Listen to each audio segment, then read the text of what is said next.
अस्सलाम वालेकुम viewers, welcome to my YouTube channel learning hub with Abdul. आज का हमारा टॉपिक है इक्वल मैट्रिसेस।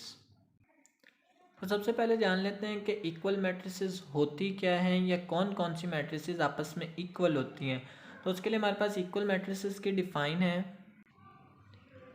वो कहते हैं कि two matrices are set to be equal. दो मैट्रिसेस सिर्फ उस सूरत में इक्वल कहलाएंगी इफ़ एंड ओनली इफ़। दो शर्तें उन्होंने रख दी हैं यहाँ पे कि सिर्फ अगर ये दो शर्तें मुकम्मल होंगी तो ये मैट्रिसेस इक्वल कहलाएंगी। शर्तें क्या है? Order of matrix A equals to order of matrix B, कि दोनों मैट्रिसेस का ऑर्डर सेम होना चाहिए। दूसरी शर्त है there corresponding entries are equal, यानी कि जो दोनों की एंट्रीज हैं आमने सामने आने वाली वो भी इक्वल होनी चाहिए। जैसे एग्जांपल के तौर पर एक एग्जांपल मैंने लिख ली है, a is equals to 0 4 2 1, b is equals to 0 4 2 and 1।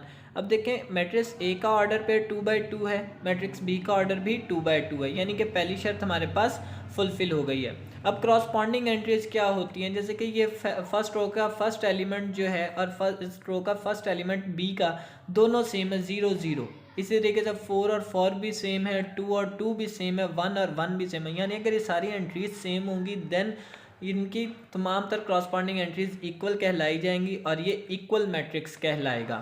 अब हम अपने क्वेश्चन की तरफ चलते हैं।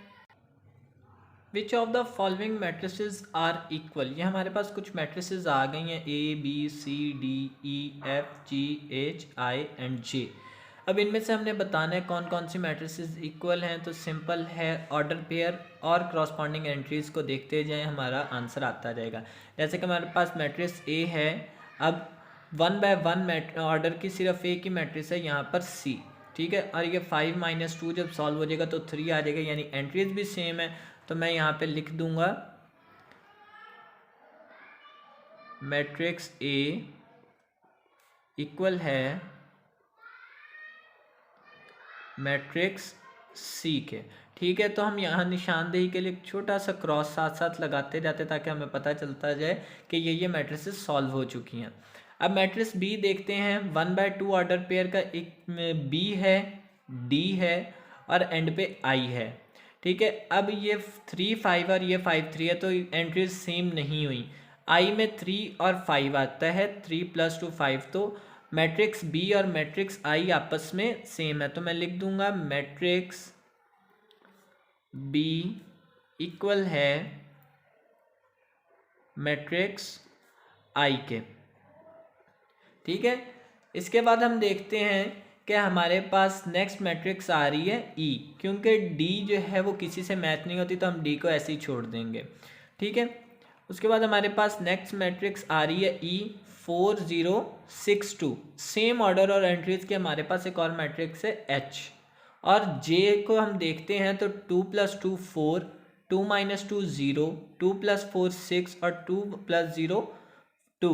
तो यानी कि ई एच और जे आपस में तीनों इक्वल आते हैं। तो हम लिख देंगे matrix E equals to matrix H equals to matrix J, ठीक है। अब हमारे पास ये तीनों मैट्रिसेस सॉल्व हो चुकी हैं। अब हमारे पास पीछे बच गई मैट्रिक्स एफ और मैट्रिक्स जे। तो 3 - 1 2 और 3 + 3 6, तो यानी एफ और जी आपस में इक्वल हैं। तो मैट्रिक्स एफ इक्वल है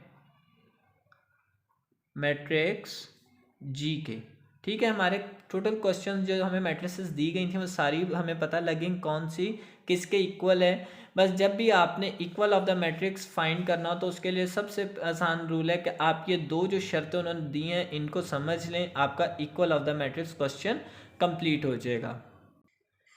इसी के साथ हमारा आज का टॉपिक यहीं पर एंड होता है। आई होप आपको वीडियो पसंद आई होगी। इंशाल्लाह नेक्स्ट वीडियो में मुलाकात होगी। अपना ख्याल रखिएगा। अल्लाह हाफिज़।